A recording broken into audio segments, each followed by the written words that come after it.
Good morning, good Sunday, brothers and sisters. I don't know when was the last time, since you are joining us here in the Kapamilya channel, in this Healing Eucharist, when was the last time you visited your favorite church? You know, if you are asked, what is your, or where is your favorite church, what would it be? No? Lahat naman tayo may favorite, maybe because it's beautiful, maybe because it's air-conditioned, but basically, ang first church natin, yung local church, yung parish, yung parokya.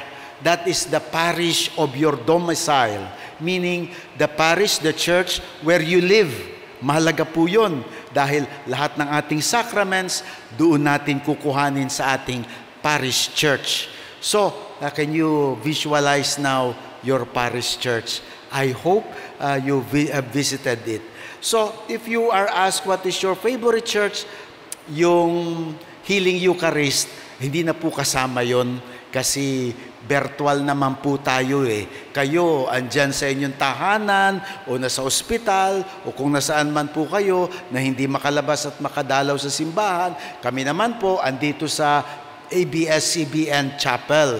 No? And so, virtual tayo, remote, magkahiwalay, pero nagkakaisa pa rin tayo bilang isang sambayanang sumasamba, nagsisimba ngayong linggo. So, there are many other significant churches in our lives. Kung saan kayo nabaptized, kung saan kayo ikinasal, no? At kung nasaan yung inyong favorite priest, kaya kayo pumupunta doon dahil sa favorite priest. O kaya kung saan kayo nagsaserve as lay ministers or lectors. So marami tayong mga simbahan that we associate ourselves with. Now why do I ask this? Because today, in a special way, the church celebrates, the church with a big C celebrates a church with a small c. Now what do I mean by the big C church? Tayo yun. Ang buong simbahan sa buong daigdig ay ipinagdiriwang ang dedication, pagtatalaga of this particular special church in Rome called the St. John of the Lateran Basilica or Archbasilica. Bakit mahalaga yung basilica na yan ng Lateran, St. John? Well, because of its historical and significance in our church. Historical because it's the oldest church in Europe, one that is donated by no less than the Emperor Constantine. So, maka 300 years pa lang ang Kristyanismo noon, pagkatagal-tagal na. Yung lupa na yon at yung palasyo, there was an original palace there, was donated and given to the Pope, the Bishop of Rome. And since then, it has become the residence of the Bishop of Rome. And now, this church was dedicated, itinalaga para gamit sa pagsamba sa Diyos with a title, no? With the title Mother and Head Church of Rome and for the rest of the world. Mother and Head. And so parang yun ang unang-una sa lahat ng simbahan sa buong daigdig. Normally, kapag tatanungin kayo, ano ba ang sentro ng inyong simbahang Katolika? Malamang sasabihin ninyo, ay, yung St. Peter po, doon sa Vatican. Pero actually, hindi po. It is this, St. John Lateran Basilica. Bakit din? Because this is the cathedral of the Bishop of Rome, which is also the Pope. Kaya ngayon ay si Pope Leo. So si Pope Leo, ang kanyang katedra, ang kanyang trono, ang kanyang seat bilang obispo ng Rome is not in St. Peter's. It is in this basilica, St. John Lateran Basilica. Now, it is also, so marami na pong Santo Papa. Lahat ng naging Santo Papa ng ating simbahan ay naging obispo din ng Roma at lahat sila ang naging kanilang pangunahing simbahan, katedral, ay St. John o Lateran Basilica. Mahalaga din po ito because it's dedicated in the name of Jesus the Savior and with the patronage. Dalawa actually ang patron. Pag sinabi mong Saint John, aling Saint John? Saint John the Baptist o Saint John the Evangelist? Actually, pareho, no? Sapagkat if the original Lateran Basilica was a palace, it was burned down twice. After the burn down ng first, ay nirebuilt and it was dedicated with the patronage of Saint John the Baptist. Nasunog uli, nirebuilt na naman, and now it's dedicated in honor of the patronage of Saint John the Evangelist. So nakita niyo yung tatlo na yon. Now, ngayong Jubilee year, naku, 2 buwan na lang po matatapos na ang Jubilee year. Matatapos po ang Jubilee year, kailan? January 6, 2026. Talagang 2 buwan na lang.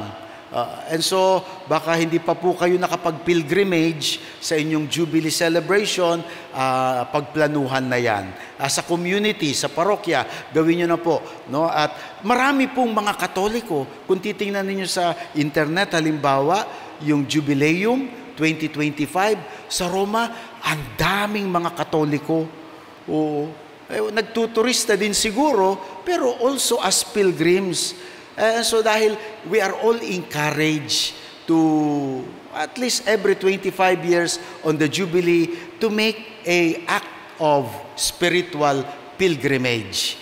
May kakalakip din po yan na plenary indulgence. We also gain some kind of grace because of those pilgrimage. At sa Roma po, yung mga pilgrims ay may 4 na major basilica that should not be missed. Yung mga pilgrim, yung mga nagpunta ng Roma, alam na nila ito dahil hindi nila mamimiss. Well, una sa lahat is this basilica, St. John Lateran. It is designated as a Jubilee Basilica. No? May holy door and so binibisita ng maraming pilgrim. Aside from St. John, then there's also, of course, St. Peter's Basilica, kung saan nakalibing si St. Peter, the primary apostle, sa Vatican, inside the Vatican. Yun ang madalas nating nakikita, isa sa pinakamalaking basilika ng ating simbahan, St. Peter. But there are still 2. The other third is St. Paul outside the wall. So, that is also a basilica that should not be missed in honor of St. Paul the Apostle, kung saan siya na-martyred, saan siya pinugutan ng ulo, doon sa Basilica of St. Paul outside the wall. And the fourth, of course, in dedication to Mother Mary, St. Mary Major. So, yun yung ating mga major basilicas in Rome, also called Papal Basilicas. But sabi nga natin, the prime at unang-una sa lahat, nasa ulo nun, ina ng lahat ng simbahan, ang St. John Lateran Basilica. That's why it's important to us historically. But then, more importantly than the structure, magaganda man po yan, mga luma pero grand, mga panahon noon, the best engineering of humanity, the best architect, the best art, the most wealth are given in honor of God. Those were built, ginawa nilang mga katedral at mga basilikas. It is a testament of humanity's worship of God. Kaya nga sabi nila, itong mga basilika na to, pag pumasok ka doon, hindi mo maiiwasan na hindi tumingala. Pag pumasok ka sa simbahan, hindi ka lang nakatingin sa baba. Mapapatingala ka. Dito nga sa Healing Eucharist, makikita ninyo marami ang mga camera shots po natin. Nakatingala sa langit. Alam nyo, it's not just artistic. It is symbolic of our looking up to God in worship. From where we are here on earth, when we enter the church, we look up to God because they are built in honor of God. No? But sabi nga, there's even more important significance to that. Aside from the architectural structure of the church. And that is the spiritual church. Remember, sinabi ko kanina, the big letter C, church, tayo po yun, the living church ng Panginoon. The first of that, of course, is the body of Jesus. That's what we heard in today's gospel when Jesus said, destroy this temple. No? Dahil for God, ano nga ba itong magagawa nating mga malalaking building? The whole universe, sabi nga, is the footstool, apakan lamang ng Diyos ang lahat ng ito. No?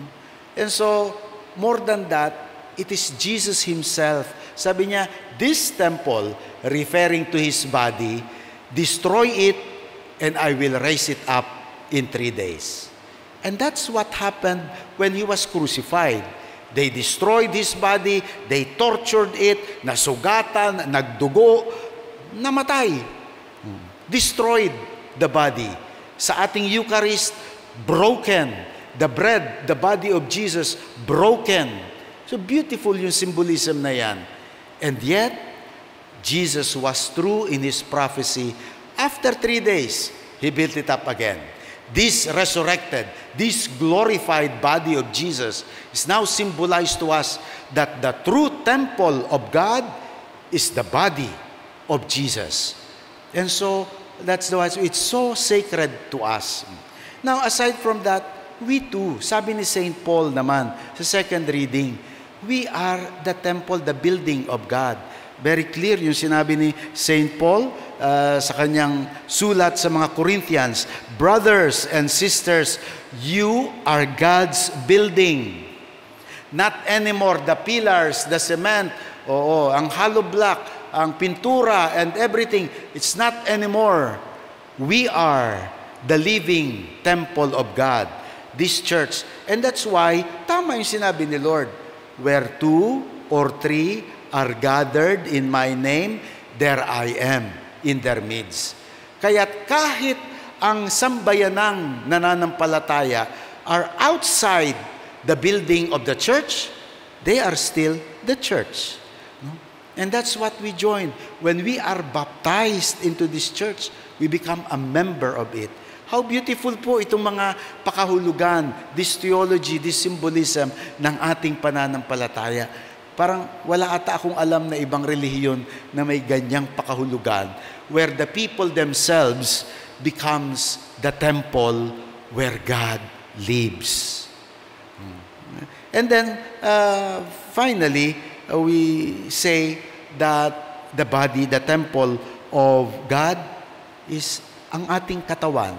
Si St. Paul din ang may sabi, on the same reading, do you not know that you are the temple of God? When we were baptized, nanahan sa atin ang Espiritu Santo. God lives in you. Wherever you go, God is with you. Nakakahiya, di po ba? Kung ano-ano mga pinagagawa nating mga pagkakamali, kikipagchismisan tayo, nakikipag-away tayo, no? Kung ano-ano na lang, andun pala ang Diyos sa atin, nakikita niya, nararamdaman niya. Kaya, yung pagpapakita ng Panginoon sa gospel today, when He cleaned the temple, unusual sa ating Panginoon, talagang galit na galit siya. Sabi niya, drive this all out of the temple. Don't make the house of my Father a marketplace. And that begs the question for us. When we celebrate the dedication, pagtatalaga, of this Basilica, St. John in the Lateran, how about us? Do we have a body that can be made worthy as a dwelling place of God? Alam niyo po ba that every time that we do something against the body by abuse or anything, we are desecrating the temple of God. And listen carefully what St. Paul said. If anyone destroys God's temple, God will destroy that person. let that be a strong warning. Anyone who destroys God's temple, whether it's the building, whether it's the church, whether it is the body of a person, sabi niya, God will destroy that person. Kaya maybe it's right that we honor this Basilica, the St. John Lateran in Rome, as a reminder for us of the presence of God with us through our temple, through our cathedrals, our basilicas. And please, pray for our Holy Father, the Bishop of Rome. Pray for our church, the Universal Church. Pray and support your parish church. Kung may kailangang ayusin, kung may kailangang i-repair, kung may kailangang bilhin, tulungan po ninyo ang inyong mga parish churches in your own way, because that's how we become loyal, supportive, and loving of the church. Amen.